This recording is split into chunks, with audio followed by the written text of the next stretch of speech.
저희가 16장 만나를 하나님께서 내려주신, 또 이 만나를 통해서 하나님의 백성을 먹이신 이 내용에 대해서 살펴보고 있습니다. 우리는 한 2시간 정도를 16장에 대해서 살펴봤었는데, 이제 이 만나가 계시하고자 하는 바가 뭔가, 영적인 의미가 뭔가, 그리고 이 만나 사건을 통해서 우리에게 이 만나를 어떻게 대해야 되는지를 좀 살펴보고자 합니다. 그래서 이 만나가 무엇이고, 이 만나를 대하는 우리들의 자세가 무엇인지를 오늘 예배를 통해서, 말씀을 통해서 좀 배웠으면 좋겠습니다. 약속의 땅에 도착할 때까지 40년 동안 이 만나를 먹으면서 이스라엘 백성들이 살아갑니다. 만나만 40년 동안 끊이지 않고 내린 거예요. 뭐 어떤 사람들은 메추라기도 내린 거 아닙니까? 라고 할 수 있겠지만, 메추라기는 한시적으로 내린 것으로 보여져요. 민수기 11장에 가면 왜 우리에게 만나만 주느냐, 우리 고기도 좀 먹게 해달라라고 불평하는 그런 내용이 나오거든요. 그런 걸 봐서 이들이 처음에는 만나와 메추라기 같이 내렸지만 이내 그치고 만나만 계속해서 내렸던 것으로 보여요. 그러다 보니까 이 만나가 갑자기 이제 지겨워지기 시작하는 거죠. 그러면서 고기를 달라, 이렇게 반역하며 불평하는 모습들이 민수기 11장에 나오죠. 그리고 이제 우리가 읽은 본문 35절에서도 이스라엘이 40년 동안 먹은 음식에 대해서는 만나만 언급을 하고 있습니다. 메추라기는 포함을 하지 않고 있어요.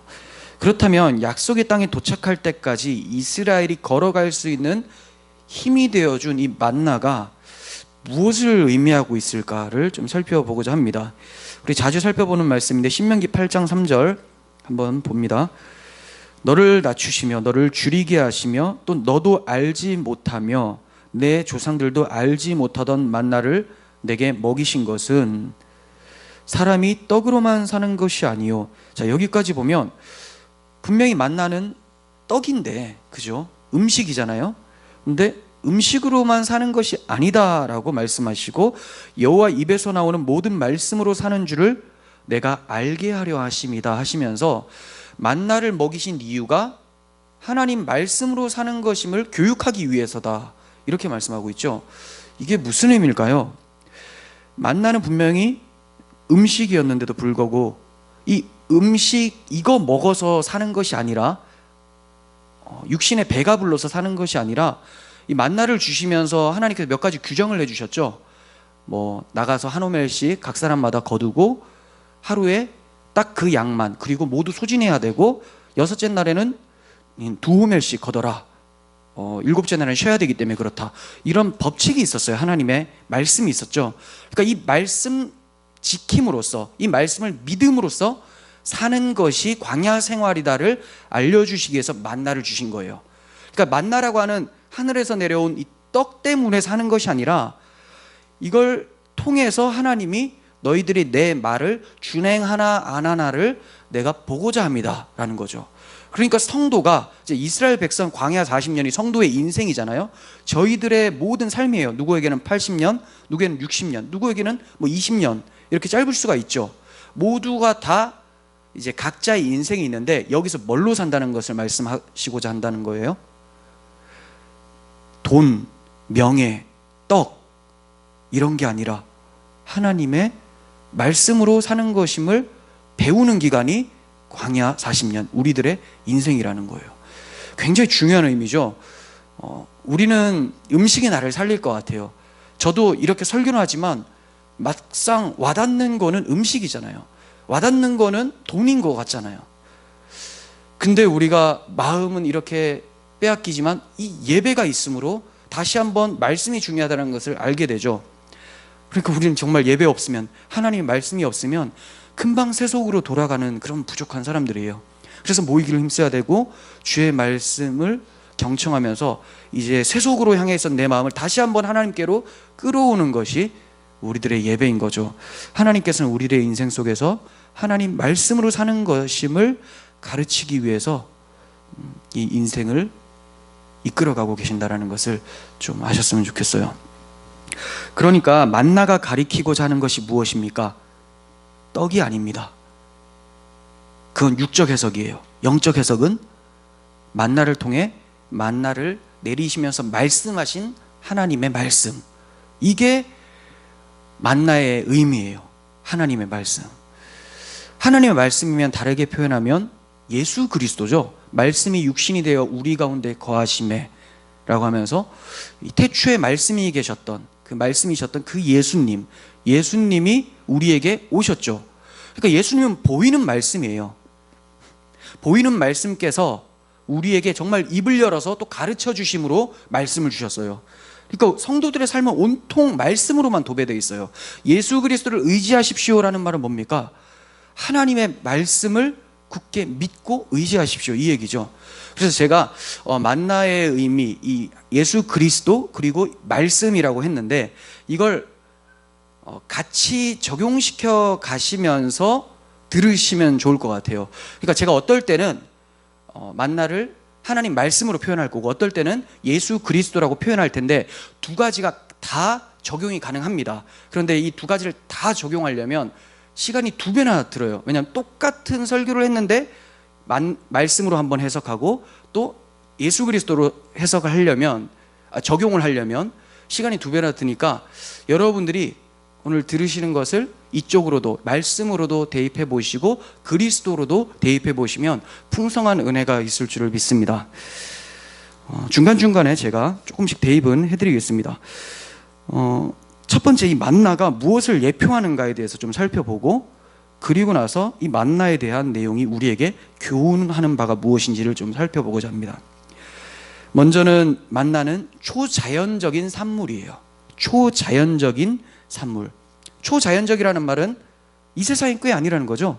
하나님께서 자연을 만드셨어요. 피조 세계를 만드셨는데 이 피조 세계 안에서 만들어진 게 아니다. 초월하는 산물이다, 이렇게 말씀하고 있어요. 출애굽기 16장 4절 봅니다.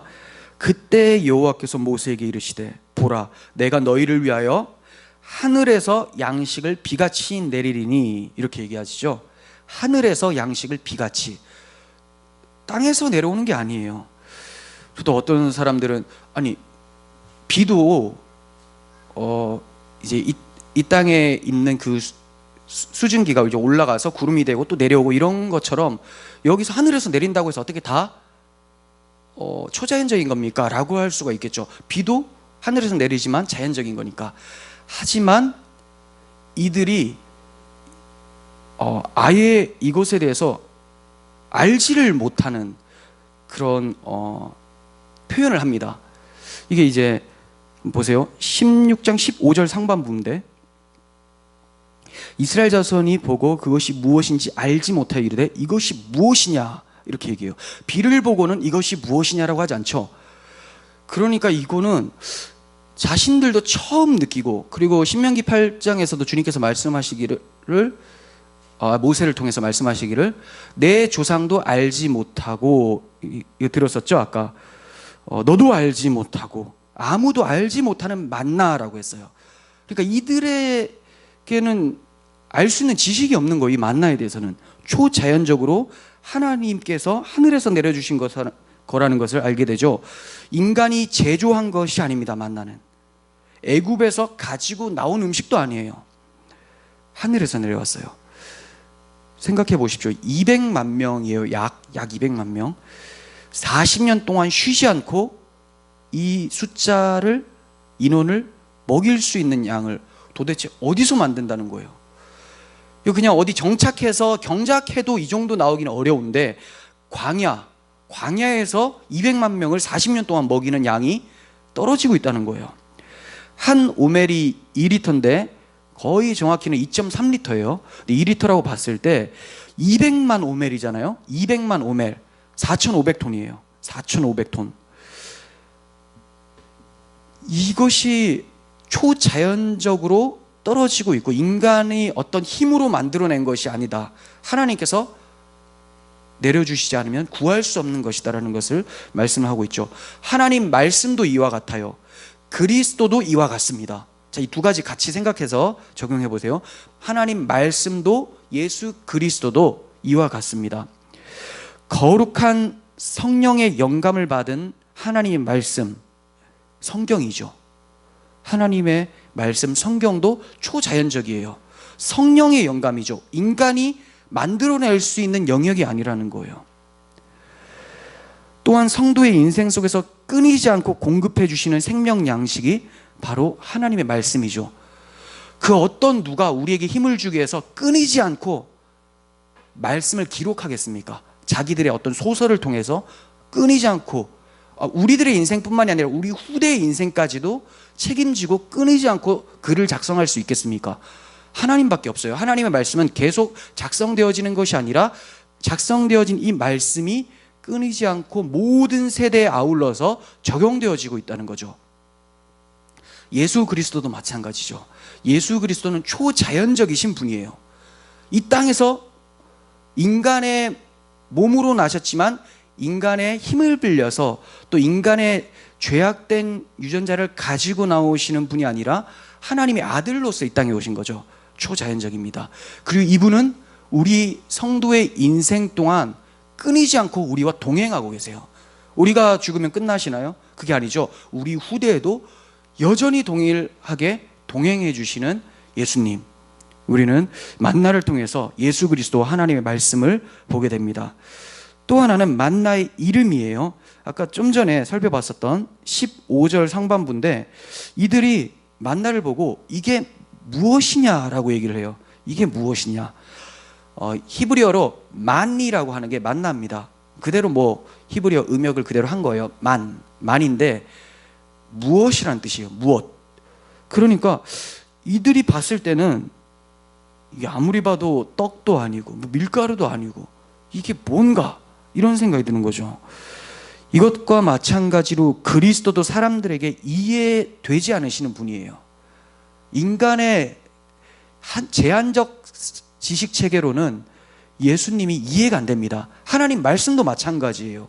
하나님 말씀 이거 우리가 그냥 보고 아멘이 됩니까? 어떻게 아멘이 되죠? 하나님의 영으로, 성령으로만 이게 해석이 되어지는 거죠. 예수를 그리스도, 나의 주, 하나님의 아들이라고 하는 것은, 알 수 있는 것은 너의 하늘에 계신 아버지께서 베드로 너에게 알게 하신 것이다라고 예수님께서 베드로에게 말씀하시죠. 성령을 통하지 않고는 우리의 짤막한 지식으로는 예수님을 이해할 수 없고 하나님의 말씀을 이해할 수가 없다는 거예요. 요한복음 1장 4절에서 5절 보시면 그 안에 생명이 있었으니 이 생명은 사람들의 빛이라.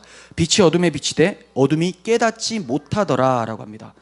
어둠은 하나님의 영이 개입되지 않은 혼돈과 공허 속에 갇혀있는 흑암과 같은 우리들은 절대로 하나님의 아들을 알아볼 수가 없어요. 하나님 말씀에 아멘 할 수가 없고 그 말씀, 구원이 뭔지, 생명이 무엇인지, 선이 무엇인지 이거 알 수가 없어요. 어떻게 알 수 있습니까? 오직 하나님의 영으로 알 수 있다. 고린도전서 2장 7절입니다. 오직 은밀한 가운데 있는 하나님의 지혜를 말하는 것으로서, 이건 예수 그리스도를 얘기하는 거예요. 감추어져 있는 하나님의 지혜, 그리스도. 자, 곧 감추어졌던 것인데 하나님이 우리의 영광을 위하여 만세 전에 미리 정하신 것이라.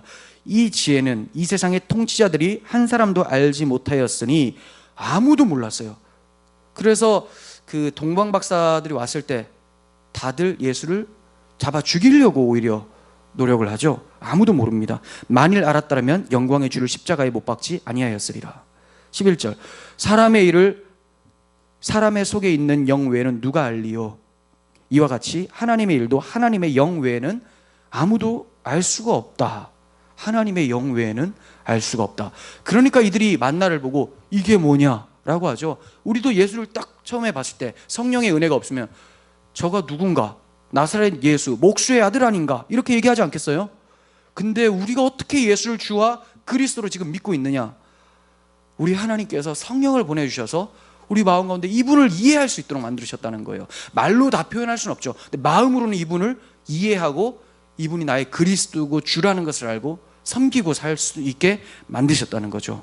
만나도 이와 같이 예수 그리스도와 하나님의 말씀으로 계시되어지고 있습니다. 또 하나, 이 만나는 어디에다가 내리느냐? 진 주위에 내렸습니다. 진 주위, 이스라엘 백성들 진 주변에 내렸습니다. 16장 13절 하반부에 나오죠. 진 주위에 내렸다. 만나는 그들의 목전, 그들의 손 앞에 놓여 있었어요. 그들이 장막문을 열고 바깥에 나가면 그냥 바로 보이는 게 만나예요. 굉장히 구하기가 쉽죠. 그냥 주워 담으면 되는 겁니다. 하나님 말씀도 이와 같습니다. 우리가 모두 쉽게 그것을 얻을 수 있도록 하나님께서 은혜를 베풀어 주셨어요. 말씀을 어렵게 구해도 구할 수만 있는 것이 은혜인데, 이 말씀이 우리가 눈만 뜨면 잡을 수 있도록 해주신 게 말씀이잖아요. 하지만 우리는 이 말씀이 눈앞에, 손앞에 있음에도 불구하고 정말로 복된 말씀으로 여기면서 의지하고 날마다 찾고 있는가? 이게 중요하죠. 말씀이 앞에 있는 게 중요한 게 아니라 그 앞에 있는 것을 내가 정말 잘 잡고 있느냐. 여러분, 하루에 성경을 얼마나 많이 보십니까? 하루에 그리스도를 얼마나 많이 찾으십니까? 우리는 아무리 앞에 있다 하더라도, 심지어 예수 그리스도를 어디에 있다고요? 우리 안에 계신다고요. 앞에도 아니에요. 말씀이 내 안에라고 하지만 이 내 안에 있는 말씀을 묵상하지를 않죠. 생명의 말씀이라고 생각하지 않아서 그래요. 생명의 양식. 양식은 양식인데 생명의 양식은 죽고 사는 문제인데, 이게 죽고 사는 문제로 안 여겨지니까 찾지를 않는 거예요. 눈앞에 있음에도 불구하고, 내 마음에 있음에도 불구하고. 예를 좀 들겠습니다. 그 그리스도의 말씀, 그리고 예수 그리스도를 무엇보다도 사랑하면서 간절히 찾는 사람들이 있습니다. 북한의 지하교회 성도님들이죠. 그리고 내전 가운데 고통을 당하고 있는 하나님의 백성들, 이렇게 고통 가운데 있는 사람들은 눈앞에 있는 말씀이 너무나 간절해요. 그런데 이 눈앞에 있는 말씀을 섣불리 취하기가 어려워요. 왜냐하면 그걸 취하면 이들은 목숨을 내놓아야 되기 때문에 그렇습니다. 성경을 보다가 걸리면 잡혀가서 사형을 당하게 되죠. 처형당하게 됩니다. 그러니까 제가 듣기로는 이제 이 선교사님들이 이 북한에 성경을 많이 넣어주셨는데, 이것을 깊은 땅을 파가지고 묻어두었다가 예배 때마다 잠깐 꺼내가지고 보고 다시 넣어놓고, 우리처럼 그냥 펴놓고 볼 수가 없어요. 우리는 머리맡에도 두고, 머리맡에 두면 뭐합니까? 안 보는데, 늘 책꽂이에 꽂혀 있는데 이렇게 바로 따가면 잡히는데 이걸 열지를 않는 거죠. 근데 이들은 그거 하나 펴보기 위해서 모든 사람들이 이불을 덮어쓰고 불을 켜놓고 읽고 묵상하고 다시 넣어두는 거죠. 이렇게 간절해요. 우리들의 초기에도, 한국 기독교 초기에도 하나님 말씀은 간절했습니다. 이 말씀이 들어올 때부터 굉장히 어렵게 들어왔어요. 지금 우리 목전에 있지만 이 말씀이 사실 들어오는 데는 많은 희생이 따랐습니다. 한국을 사랑하는 마음을 외국 선교사님들에게 주셔서 그들이 목숨을 걸고 하나님 말씀을 가지고 들어왔고 전파했던 거죠. 우리가 흔하게 접하는 이 말씀은 흔할 수는 있어요.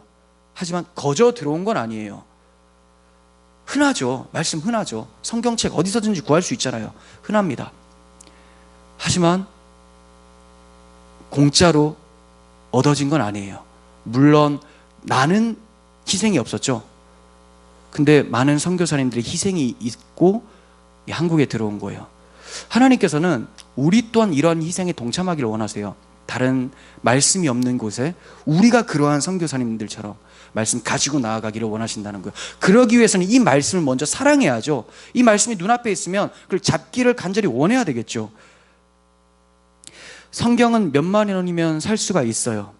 하지만 성경이 가지고 있는 가치는 죽은 우리의 생명을 살리는 가치예요. 또 어떤 가치로 비교할 수 있겠습니까? 성경의 가치는 3만 원이 아니라 그리스도의 보혈의 가치라는 것을 기억해야 돼요. 하나님 아들의 피값이라는 거죠. 그렇게 이 성경이 우리에게 찾아왔습니다. 성경을 누구보다도 사랑할 수 있는 우리들이 되었으면 좋겠어요. 하나님께서 우리에게 은혜를 베풀어 주셔서 여러분 집에 한 권이 아니라 여러 권, 많게는 10권도 넘게 가지고 있는 분들도 있어요. 이 말씀이 우리 이제 마음으로도 가져 들어갈 수 있었으면 좋겠습니다. 또 만나는 색깔이 하얀색이었어요. 색깔이 하얀색이었어요. 16장 31절인데 만나라 하였으며 가시 같고, 가시는 이제 미나리과에 속하는 풀이에요. 희고 맛은 꿀 섞은 과자 같았더라. 이렇게 얘기합니다. 희고 꿀 섞은 과자 같았다. 하얀색은 성경에서 순결을 상징하는 그 색깔로 많이 등장을 하죠. 우리가 또 살펴봤었던 성막에 대해서 살펴볼 때 성막 울타리에 하얀 세마포가 있었었죠. 근데 제가 그때 해석할 때 그리스도의 순결한 삶에 대해서 나타내고 있었다라고 해석한 것으로 기억을 하고 있습니다. 이와 같이 이 만나 또한 그냥 이 모양과 색깔과 맛을 나타내는 건 아니에요. 하나님께서 그리스도의 이 순결함, 그리고 하나님의 말씀의 순전성에 대해서 말씀해 주시기 위해서 만나의 색깔을 하얀색으로 계시해 주셨다고 보고 있습니다. 시편 12편 6절 보세요. 여호와의 말씀은 순결함이여 흙 도가니에 7번 단련한 은 같도다. 하나님의 말씀이 굉장히 불순물이 없는 순결한 말씀이다라는 것을 말하고 있고, 119편 140절에서도 주의 말씀이 심히 순수함으로 주의 종이 이를 사랑하나이다. 잠언 30장 5절 하나님의 말씀은 다 순전하여 하나님은 그를 의지하는 자의 방패시니라. 계시록 22장 1절 또 그가 수정같이 맑은 생명수의 강을 내게 보이니 하나님과 및 어린 양의 보좌로부터 나와서, 자, 하나님과 어린 양의 보좌로부터 흘러나오는 생명의 말씀을 생명수의 강처럼 얘기를 하고 있죠. 이 말씀이 수정과 같이 맑다라고 표현을 하고 있습니다. 그러니까 하나님의 말씀은 인간의 사변이 들어가 있지가 않아요. 실수나 모순이 없습니다. 그래서 우리가 성경에 대해서 뭐라고 표현하죠? 정확무오한 하나님의 말씀이다 라고 하죠. 이게 이제 보수 기독교의 관점이에요. 그런데 요즘 자유주의 기독교 학자들은 어떻게 봅니까? 성경이 오류가 있고 편집되어서 가려서 봐야 된다, 성경 편집설을 얘기를 하죠. 이건 순전하게 받아들이질 못해요. 하나님께서 그들은 성경 자체 원본은 순전하겠지만 이 사본에 있어서는 순전하지 못하다라는 주장을 펼치는데, 그렇지가 않아요. 하나님은 하나님 백성에게 말씀을 순전하게 기록한 것도 물론이지만 보존해서 우리가 먹을 수 있도록 남겨두신 것도 하나님의 섭리라는 거예요. 그렇다면 그렇게 순전하지 못한 오류가 있는 이 성경 사본이라면, 우리가 보는 건 사본이잖아요. 그렇다면 누가 하나님 말씀을 온전하게 분별을 하고 이 말씀을 전적으로 믿을 수가 있겠습니까? 온통 이게 하나님 말씀인가 아닌가 가려내다가 인생 끝나는 거예요. 하나님께서는 우리의 영혼을 위해서 하나님 말씀을 온전하게 정확무오한 말씀으로 기록해 주셨고 보존해 주신 것까지 우리에게 말씀해 주시고 계시는 거죠. 이렇게 하나님 말씀은 정확무오하다. 예수 그리스도도 순전하시죠. 죄가 없으세요. 불순물이 섞여 있지 않습니다. 인간의 몸은 입었지만 인간의 타락한 본성을 가지고 있지 않으신 분, 이렇게 그리스도와 연결해서도 묵상을 해보시길 바랍니다. 또 만나는 언제 내려졌습니까? 반역할 때 내려졌죠. 이들이 불평하고 반역할 때 내려졌는데 만나와 함께 동시에 나타난 현상이 있어요. 하나님의 영광이 나타나요. 출애굽기 16장 10절 아론이 이스라엘 자손의 온 회중에게 말하매 그들이 광야를 바라보니 여호와의 영광이 구름 속에 나타나더라. 여호와의 영광이 구름 속에 나타나더라. 7절에서도 여호와의 영광, 똑같은 영광을 나타낼 것을 말씀하시죠. 근데 이 여호와의 영광이 성경 전체에서 가장 먼저 등장하는 장면이에요. 창세기도 없어요. 출애굽기에 가장 먼저 여호와의 영광이 이제 임하는 장면이 여기 16장에 나타나는데 뭐하고 함께 임한다고요? 만나와 함께 임한다. 언제? 반역했을 때. 굉장히 큰 은혜죠. 마찬가지입니다. 우리는 하나님 앞에 범죄한 죄인이에요. 반역한 죄인이죠. 근데 이러한 죄인 가운데 하나님께서는 누구를 보내주십니까? 예수 그리스도라고 하는 하나님의 아들을 보내주세요. 하나님 말씀이 우리 가운데 떨어져요. 그 예수 그리스도와 함께 무엇이 나타납니까? 그분의 영광이 나타납니다. 그래서 사도 요한은 말씀이 육신이 되어 우리 가운데 거하심에, 예수께서 우리 가운데 거하심에 우리가 그의 영광을 보니 아버지의 영광이요 독생자의 영광이요 은혜와 진리가 충만하더라, 이렇게 표현하죠. 그러니까 예수님이 우리 가운데 함께 계심으로 하나님의 영광이 나타났다. 그분이 영광 자체니까. 여기서 만나와 함께 하나님의 영광이 나타난 것은 예수를 통해서 우리가 하나님의 영광을 회복하게 된다는 것 또한 말씀하고 있는 거죠. 그리고 하나님 말씀을 먹어가면서 그 말씀을 묵상해 가는 하나님의 성도들은 잃어버린 하나님의 영광을 회복하게 된 자들이다라는 것도 말씀하고 있는 거예요. 두 가지 같이 생각해 보십시오. 그러니까 우리가 언제 하나님의 영광이 충만합니까? 여러분들이 뭔가를 잘했을 때가 아니라 말씀대로 살아갈 때, 말씀을 가슴에 사모하며 살아갈 때, 그리스도를 나의 주로 믿고 의지하며 살아갈 때, 그때 하나님의 영광이 발산되어지는 거예요. 여러분들 안에 계신 하나님의 아들을 통해서, 말씀을 통해서. 자, 그렇다면 우리가 만나가 예수 그리스도와 또 그분의 말씀이라는 것을 알게 됐는데, 그럼 이 말씀을 대하는 자세, 그리스도를 대하는 자세는 어때야 될까요? 성경에서 만나는 매일마다 거뒀습니다. 매일마다 거뒀어요. 이스라엘이 오늘 거둔 만나는 내일 먹을 수 있었나요? 없었나요? 못 먹었죠. 마찬가지예요. 우리 영혼의 양식, 하나님의 말씀도 오늘 거뒀다고 해서 내일 먹을 수 있는 게 아니에요. 하나님께서는 자기 백성에게 매일마다 말씀을 주세요. 매일마다. 우리는 매일매일 이 말씀을 먹어야 됩니다. 제가 이제 매일마다 먹는다는 것은 묵상을 얘기를 하는 거예요. 묵상. 매일 꼭 다른 구절을 봐야 된다는 게 아니라, 그래도 되지만 어제 묵상한 것으로 그치는 것이 아니라 오늘 그 묵상을 다시 하든지 아니면 다른 말씀을 다시 묵상을 하든지 매일마다 말씀을 먹는 일이 있어야 된다는 거예요. 이해가 가시죠? 어제 말씀을 묵상했으니까 오늘은 묵상 없이 살아도 괜찮다, 이렇게 생각하는 사람들 많습니다. 음식으로 비유를 해봤으면 좋겠어요. 만나가 음식이니까 음식이 불규칙하게 섭취가 되면 나의 영양 상태가 어떻게 됩니까? 무너지죠. 건강이 무너지게 됩니다. 영의 양식 또한 불규칙하게 되면 우리의 영혼의 건강도 악영향을 받을 수밖에 없어요. 주일에 교회에서 식사를 하죠. 잔뜩 먹었습니다. 잔뜩 먹고 이제 한 주 동안 나는 밥을 안 먹고 살겠다라고 하는 사람이 있어요. 그런 사람들 보고 왜 저러나 하겠죠. 왜 저러나. 그리고 만약에 그렇게 주일에만 식사를 하고 한 주 동안 안 먹다가 다시 주일에 오면, 올 수 있을지는 모르겠는데 오면 피골이 상접해서 상태가 안 좋겠죠. 네. 마찬가지예요. 영혼의 양식도 그렇잖아요. 주일날 예배를 통해서 말씀 먹었어, 이제 땡. 월요일부터는 그냥 이제 살면 되지. 한 주에 주일날 먹었으니까. 이런 사람하고 똑같잖아요. 주일날 음식 먹고 한 주 동안 굶는 사람과 예배를 통해서 하나님의 말씀을 먹고 이제 월요일부터는 묵상하지 않고 그냥 사는 사람들. 우리가 주님께서 주신, 주일날 주신 말씀을 한 주 동안 가지고 살아야 되겠다, 이거는 말씀을 안 먹는 게 아니에요. 이거는 그 말씀을 계속 묵상하는 거니까 매일 먹는 게 맞습니다. 그런데 이제 오늘 하루 들었으니까 땡 하고 월요일부터 토요일까지는 그냥 사는 사람들, 대단한 배짱이죠. 성도의 인생 광야 가운데서 무엇으로 사는 것을 교육하기 위해서 말씀하셨다고요?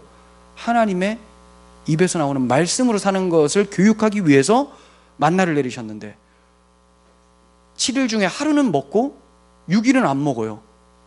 그러면 7분의 6은 버린 인생이 되는 거죠.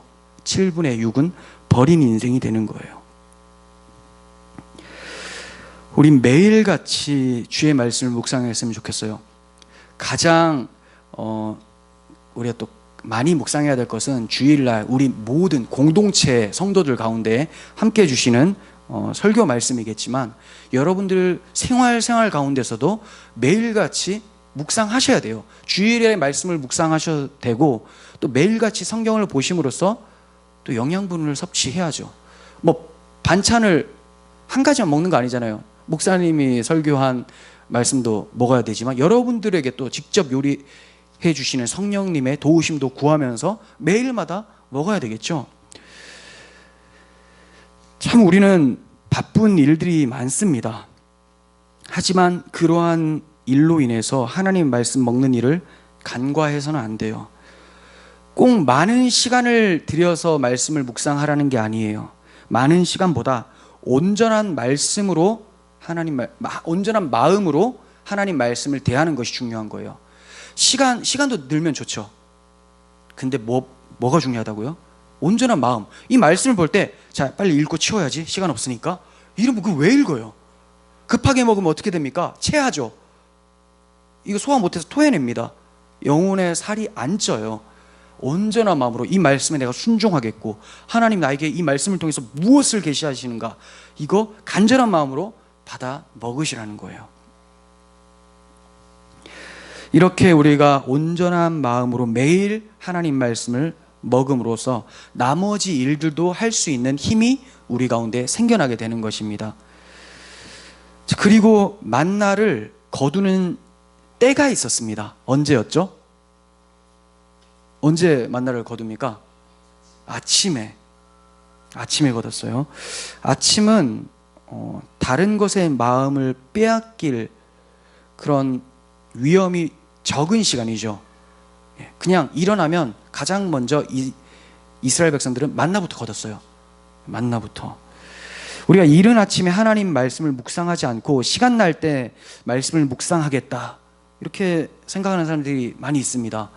근데 그렇게 되던가요? 오늘 아침에 못했으니까 나중에 점심시간 때 밥 먹고 해야지. 밥 먹고 커피 마시잖아요.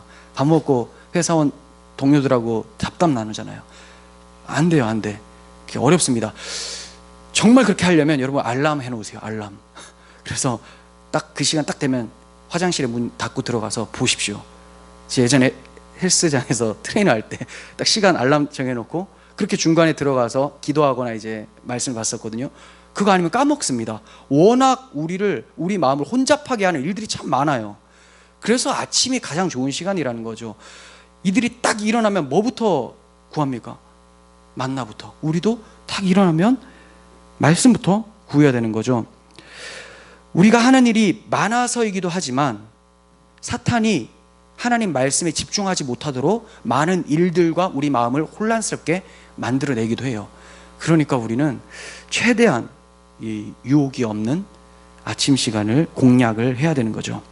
먼저 그의 나라와 그 의를 구하라라고 주님께서 말씀하셨어요. 무엇부터 구하겠습니까? 내가 하는 일, 이것도 하나님의 나라와 의가 되어야 되는 게 맞죠. 하지만 이것이 하나님 나라와 그의 의를 위해서 내 모든 일들이 진행되어지려면 아침에 하나님 말씀으로 시작하지 않으면 이거 다 나의 욕망을 위해서 구하게 되는 거예요. 그 조심하셔야죠. 먼저 일어나서 그의 나라와 그의 의 말씀을 보도록 하십시오. 하나님께서 밤새 만나를 내리시고 아침에 거두게 하셨습니다. 밤새 만나를 내리시고 아침에 거두게 하셨어요. 이걸 참 묵상하면서 따뜻한 하나님이 많이 느껴졌어요. 우리가 자는 사이에 하나님은 졸지도 주무시지도 않으시고 만나를 내리십니다. 이스라엘 백성이 잘 때라는 것은 이들이 아무것도 개입할 수 없는 그 시간에, 완전 죽어있는 그 시간이죠. 아무것도 할 수 없는 그 시간에 하나님께서 단독적으로 하나님의 일을 준비해 놓으시는 거예요. 은혜를 사방 가운데 다 준비해 놓으셨어요. 일어나서 먹으면 돼요. 우리도 마찬가지예요. 우리가 아침에 딱 일어나면 뭐가 준비되어 있습니까? 우리가 자는 동안에 하나님께서 오늘 주시는 말씀을 성경에 기록해 놓으셨어요. 그러니까 기대하는 마음으로 하나님께서 밤새 나를 위해 무엇을 준비해 주셨을까? 사랑하시는 분이 준비해 놓으셨다면, 내가 또 사랑하는 분이 준비했다면 궁금하잖아요. 선물 포장지 뜯는 것처럼 열게 되잖아요. 근데 그분을 사랑함도 없고 말씀에 기대도 없으니까 준비는 해놨는데 보고 뭘 나중에 보지, 그렇게 가버리면 그날 준비해 놓은 하나님의 은혜는 우리가 얻지를 못하는 경우가 참 많죠. 또 우리가 하나님의 말씀으로 하루를 시작한다면 하나님 백성의 정체성과 사고를 가지고 살게 될 거예요. 어떠한 환경과 상황이 찾아와도 말씀에 견주어서 판단하고 행할 수가 있습니다. 그렇지 않고는 말씀을 묵상하는 것을 미루게 될 때, 세속의 가치에 휩싸여서 혼돈 속에 거닐다가 밤에 잠자리 들기 전에는 어떤 기도를 할까요? 주여 오늘도 세속적으로 살았습니다. 나를 용서해 주시옵소서. 계속 반복하게 되는 거예요. 계속. 왜? 오늘 아침에 어떻게 살지에 대해서 하나님 말씀으로 무장을 안 했으니까 만신창이 되고, 자기 전에 기도하려니까, 물론 이제 기도하는 것도 다행인데, 기도하려니까 주여 오늘도 세속 가운데 살다가 똑같아. 근데 오늘 말씀으로 살고 승리했다면 하나님께 감사하면서, 그럼에도 아무리 승리해도 우리는 또 부족함이 있으니까 하나님, 그럼에도 저는 이렇게 부족하오니 내일 말씀으로 다시 더욱더 하나님의 사람으로 설 수 있도록 해주세요. 이런 기도하고 잘 수 있을 거 아니에요. 근데 말씀으로 시작하지 않으면 맨날 우리는 주여 용서하소, 오늘도 실패했습니다, 이 얘기만 계속하게 될 거예요. 만나는 거둘 때 쉽게 걷어지는 게 아니에요. 힘들어서 걷어요. 그죠? 허리를 숙이고 거두게 됩니다. 뭐 이렇게 하면 됩니까? 아니죠. 다 걷어야 돼요. 힘들게. 수고가 필요해요. 이 만나 자체를 하늘에서 내려오게 하는 것은 우리의 수고가 전혀 안 들어가요. 이건 단독적인 하나님의 사역이에요. 오직 은혜라고 하죠. 오직 은혜. 예수 그리스도를 내려주심도 우리가 뭐 어떻게 반은 우리가 이렇게 만들어내고 하늘에서 또 만들어내고 합쳤습니까? 아니잖아요. 하나님의 단독적인 은혜의 사역이에요. 만나가 내려온 것도 마찬가지죠. 그런데 이 만나가 떨어진 것을 줍는 것은 우리의 수고가 들어가요. 물론 이 수고를 했음에도 불구하고 이 만나를 먹은 자들은 하나같이 하나님의 은혜입니다라고 고백을 하죠. 눈을 뜨게 해주셔서 거둘 수 있는 의지까지 다 주셨으니까. 하지만 우리는 가만히 장막에 누워있을 때 이스라엘 백성들이 입으로 만나가 꼬린되지는 않았어요. 나가서 수고를 해야 됐다는 거죠. 하나님 말씀을 먹을 때도 마찬가지예요. 그리스도를 찾을 때도 마찬가지예요. 기계적으로 하나님 말씀이 내 마음에 들어오겠지? 기계적으로 그리스도께서 내 주인으로서 역사하시겠지? 이거는 하나님의 은혜를 하찮게 여기는 반응이죠. 정말로 사랑한다면 누가 기계적으로 찾아오기를 바랍니까? 사랑한다면 찾아 나서는 거죠.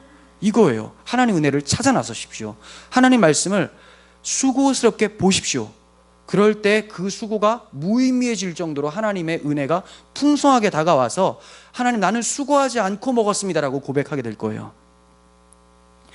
주님께서는 잠언서를 통해서 말씀하셨어요. 나를 간절히 찾는 자가 나를 만날 것이다. 나를 간절히 찾는 자. 하나님의 말씀, 그리스도는 간절히 찾는 자가 만날 수 있습니다. 그리고 만나는 그날 걷었으면 그날 다 먹어서 소진했어야 돼요. 그날 걷었으면 그날 다 소진했어야 됩니다. 다음 날까지 두면 어떻게 됩니까?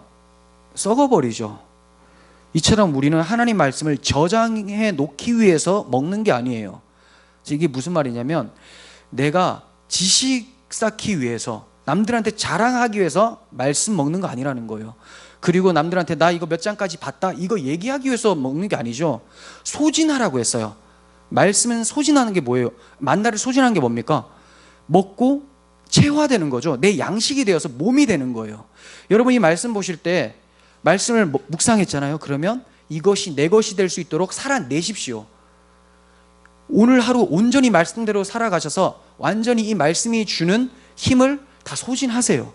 그럴 때 내일 또 새로운 말씀으로 하나님의 말씀을 온전히 소진하는 그런 삶이 하나님 앞에 충성된 종으로서 하나님께 영광 돌리는 삶이죠. 그래서 우리는 이 말씀을 지식적으로나 자랑하기 위해서 대하려는 접근, 율법주의적으로 이거 몇 장 읽어야 되겠다, 그러면 통독 1년에 통독 한 번은 해야 되니까, 아무 쓸모가 없어요. 그렇게 되면 그토록 큰 유익을 주셨는데 이 유익은 내 삶의 양식으로 주기 위해서, 내 행동에서 나오게 하기 위해서 주신 거라는 거예요. 그렇기 때문에 우리는 삶 속에서 이 말씀으로 살아내시기를 바랍니다. 자, 그리고 만나는 항상 환영받지는 않았어요. 어떤 자들한테는 이 하찮게 여김을 받았습니다. 누굴까요? 섞여 사는 무리가 같이 출애굽할 때 나왔었죠. 섞여 사는 무리가 만나를 하찮게 여겼어요. 민수기 11장 4절에서 6절. 그들 중에 섞여 사는 다른 인종들이 탐욕을 품음에 이스라엘 자손도 다시 울며 이르되 누가 우리에게 고기를 주어 먹게 하랴. 우리가 애굽에 있을 때 값없이 생선과 오이와 참외와 부추와 파 마늘을 먹은 것이 생각나거늘 이제는 우리의 기력이 다하여 이 만나 외에 보이는 것이 아무것도 없도다. 분명히 16장에서는 꿀 섞인 과자 같았다라고 하죠.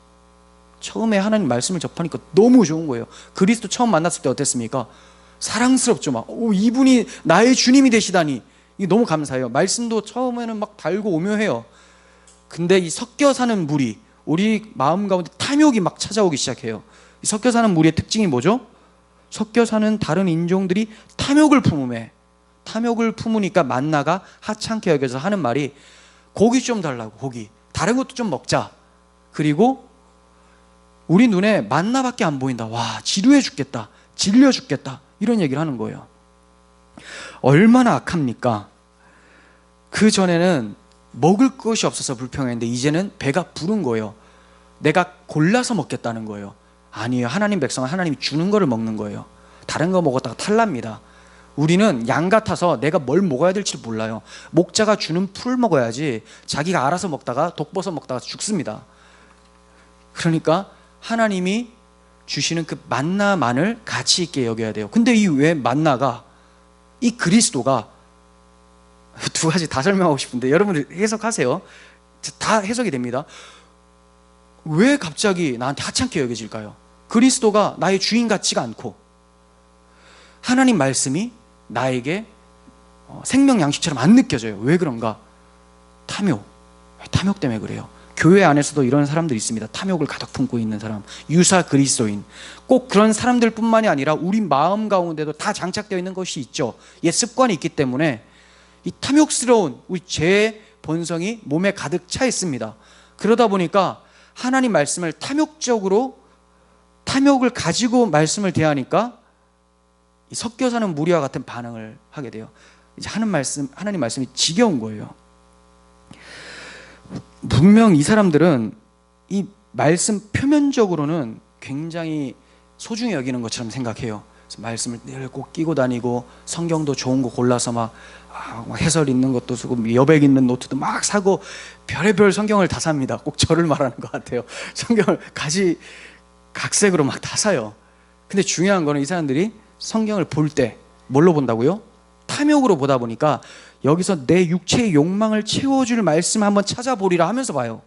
그리고 하나님께서 너를 부자로 만들겠다, 이게 거부가 됐다, 이삭이 100배 거부가 됐다, 이런 말씀을 딱 보면서 이게 나를 이렇게 만들어 주시겠거니 하고 봤는데 자신의 삶이 100배의 거부가 안 되니까 이 말씀이 하찮게 여겨지는 거죠.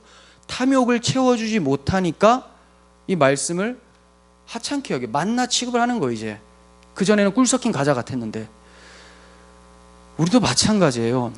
우리 마음 가운데 조금이라도 이 말씀을 통해서 내 세상적으로 뭔가 성공하려고 해석을 하거나 내 직장에 뭔가 어떤 프로그램을 바꿀 수 있는 그런 기법이 있지 않는가라고 할 때는 그걸 제공을 안 해줍니다. 하나님 말씀이. 그러다 보니까 이 말씀이 하찮게 여겨지는 거예요. 뭘 없애야 돼요? 말씀 없애는 것이 아니라 내 마음에 섞여 사는 무리의 탐욕을 없애시라는 거예요. 그러니까 우리는 말씀을 볼 때도 회개하고 성령의 충만함을 간구하지 않고 섣불리 보게 되면 내 몸에 딱 붙어있는 섞여 사는 무리의 탐욕스러움이 성경을 그릇되게 해석하게 만듭니다. 그래서 성경은 누구를 통해서 해석을 해야 돼요? 성령을 통해서. 그리스도를 이해하는 것도 마찬가지입니다.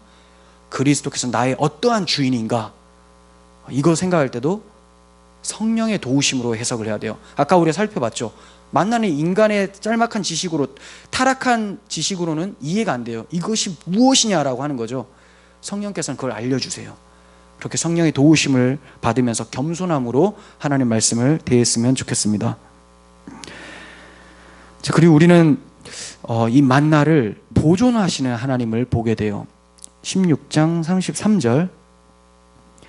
또 모세가 아론에게 이르되 항아리를 가져다가 그 속에 만나 한 오멜을 담아 여호와 앞에 두어 너희 대대로 간수하라. 하나님께서 만나를 항아리에 담아서 한 오멜, 그러니까 1인분이에요.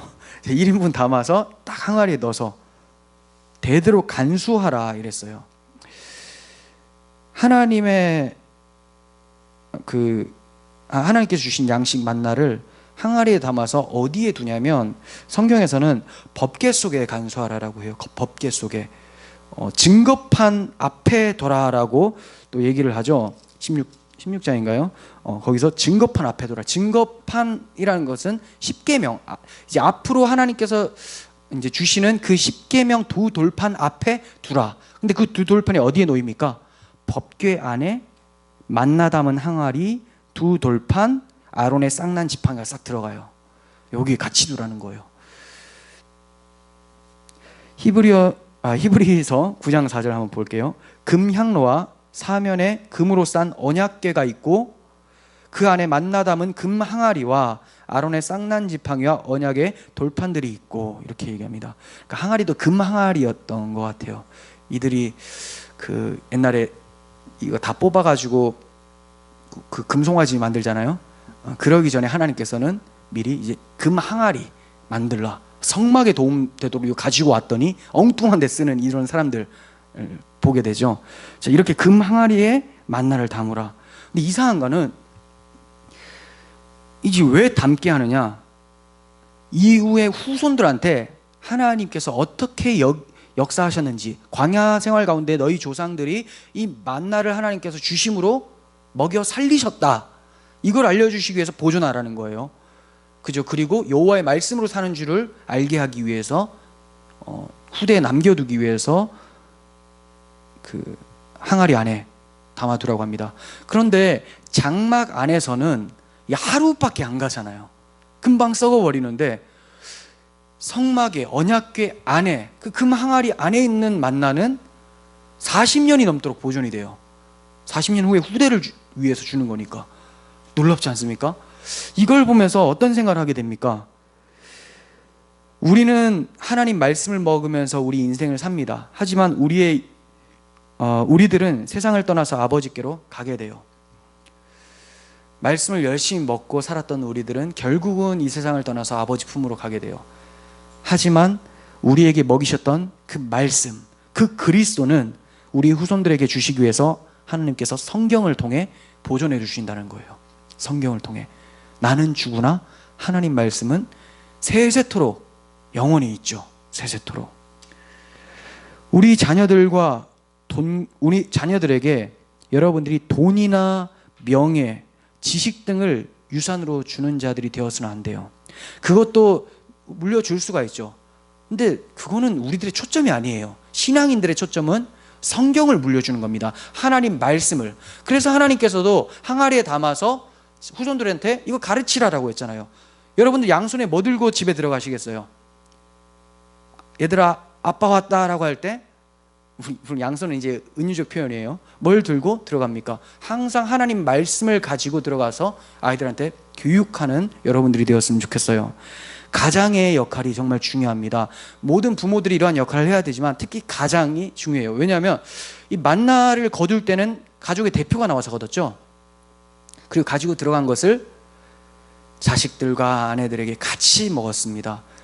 그래서 무엇보다도 가장들이 말씀 앞에 바로 서 있어야 되고 이것을 가정에 또 말씀을 전하여 주심으로써 그 가정이 온전히 하나님 말씀 앞에 서는 믿음의 가정이 되었으면 좋겠습니다. 16장 21절 보겠습니다. 무리가 아침마다 각 사람은 먹을 만큼 거두었고 햇볕이 뜨겁게 쬐면 그것이 쓰러졌더라. 이스라엘이 하나님 말씀을 믿고 순종하여 날마다 일용할 양식을 거둘 수가 있었죠. 날마다 일용할 양식을 순종하는 자들은 다 거둘 수 있었어요. 그런데 왜 하나님께서는 햇볕이 뜨거우면 만나가 사라지도록 하셨을까? 오후에 나와서도 거둘 수 있도록 기회를 좀 주시면 안 되는 건가? 그러니까 정오가 딱 되면 이거 없어져 버리는 거죠. 왜 그러셨을까요? 햇볕이 뜨겁게 쬐기 전까지 만나를 거두지 않으면 절대로 후에는 거둘 수 없음을 경고하기 위해서입니다. 하나님의 은혜가 그래요.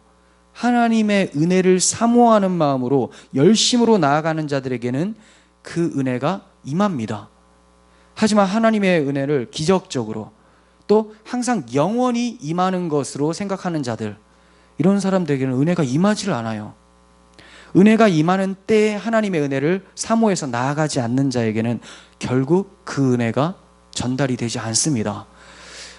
하나님께서 은혜 베푸실 만한 때가 있습니다. 어떤 사람 전도를 받았어요. 회개하라고 합니다. 말씀 앞으로 나가라고 해요. 나중에 좀 더 있다가 나가겠지 하다가 어떻게 돼요? 만나가 쓰러졌더라. 자, 녹아들어졌더라. 이렇게 얘기해요. 언젠가는 뭐 나가게 되겠지, 언젠가는 그리스도를 만나겠지. 그렇지만 그때가 하나님께서 계획하신 때가 아니라면 그는 나중에 들어와서 에서가 장자의 명분을 팔고 나중에 울면서 메어 달린 것처럼 후회하게 된다는 거죠. 예수 그리스도는 아무 때나 믿을 수 있는 게 아니에요. 우리는 그걸 때를 알지 못해요. 그러니까 하나님께서 먹으라, 영접하라 라고 할 그때 달려나가셔야 되는 거예요. 그 은혜의 때는 항상 하나님께서 정해두셨어요. 우리는 알지 못하기 때문에 날마다 부지런히 말씀을 찾고 그리스도를 찾아야 되는 것입니다. 회개해야 한다는 생각을 주실 때에 회개를 하시고, 말씀을 읽고 묵상하라는 생각을 주실 때에 순종하십시오. 기도하라고 하실 때에 그분을 찾으십시오. 그리하면 날마다 우리 주님으로 인해서 꼴을 먹으면서 광야 같은 인생길, 푸른 초장과 같이 걸어갈 수 있을 것입니다. 우리 마지막으로 함께 요한복음 6장 48절부터 봉독하겠습니다. 시작. 내가 곧 생명의 떡이니라. 너희 조상들은 광야에서 만나를 먹었어도 죽었거니와 이는 하늘에서 내려오는 떡이니 사람으로 하여금 먹고 죽지 아니하게 하는 것이니라. 나는 하늘에서 내려온 살아있는 떡이니 사람이 이 떡을 먹으면 영생하리라. 내가 줄 떡은 곧 세상의 생명을 위한 내 살이니라 하시니라. 아멘. 우리에게 그리스도를 만나와 같이 내려주시고 하나님 말씀을 목전에 손앞에 매일마다 내려주시는 그 하나님의 은혜를 찬양합니다. 기도하겠습니다. 거룩하신 하나님, 우리가 너무 어리석고 무지합니다. 그렇기 때문에 성령 하나님께서 우리의 지혜를 열어주셔서 우리가 정말 무엇이 필요한지를 보게 하여 주시옵소서. 말씀으로 사는 자가 성도라는 것을 보게 하시고 광야 40년 인생길, 우리에게 가장 필요한 것이 만나고 그 만나신 예수 그리스도 하나님 말씀으로 사는 것임을 잊지 않도록 도와주시옵소서. 성령 하나님, 말씀을 볼 때 교만치 않게 하시고 탐욕에 치우치지 않도록 도와주시고 세상적 가치가 아니라 성령께서 깨닫게 하시는 하나님 나라의 가치로 말씀을 해석하며 그리스도를 우리의 주로 여기며 살 수 있도록 도와주옵소서.